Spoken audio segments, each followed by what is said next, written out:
السلام عليكم ورحمة الله وبركاته. اخواني اخواتي الاعزاء، اليوم نعطيكم المكونات حق عجينة الكباتشي. 2 كوب طحين من هذا الكوب، مع نص كوب سكر، مع كوب حليب، خميرة، ملعقة خميرة، ملعقة باكنج باودر، رشة ملح، رشة فانيليا، شوي من صفار الزعفران. وضعنا البيضة ومنوضع عليها السكر وبنحط عليها الحليب وبنخلط. خلطنا الحليب مع البيض. معذرا إذا أنا قلت كوبين حليب، هذا كوبين طحين جميع الاستعمالات. رايح أوضع المكونات الآن مع الخلطة اللي موجودة هنا. وضعنا الطحين،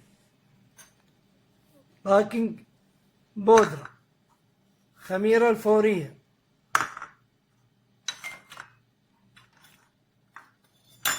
رشة الملح، صفار الزعفران. نقوم بعملية الخلط.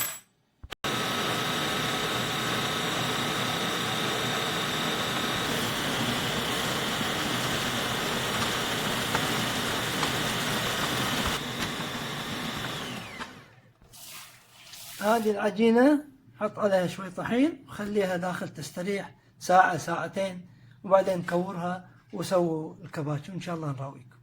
شوية طحين بس، خليها تستريح وإن شاء الله تشوفونها بعد ما تستريح.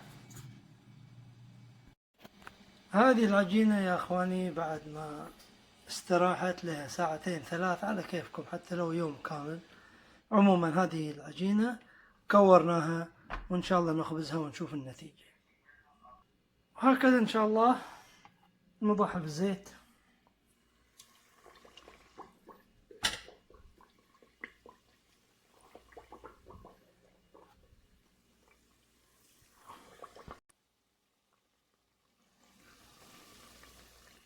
وبكده الكباتشي حقنا استوى زي ما تشوفونه، سفنج من داخل، لذيذ، ولا أطعم منه ولا ألذ من كذا.